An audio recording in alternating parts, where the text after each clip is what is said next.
เนื่องในโอกาสด้านบุญประวัติศาสตร์โศกนาฏกรรมทำปิววันที่24พฤศจิกปี1968ปีนี้ได้มีโอกาส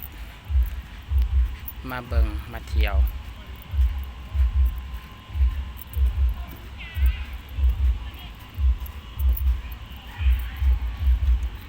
กำลังเริ่มมื้อนี้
ปากทำอยู่ทั้งนั้น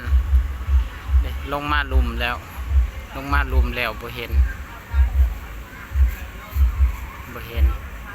อยู่แถวๆดีเลยปากทำ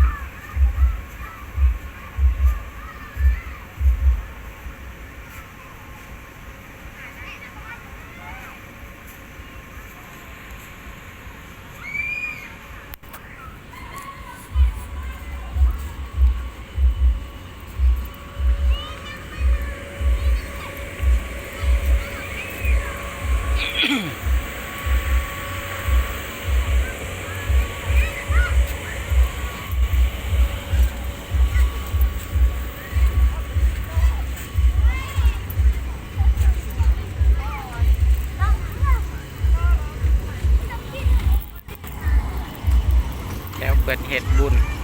ก็สิประมาณนี้นี่ล่ะประมาณนี้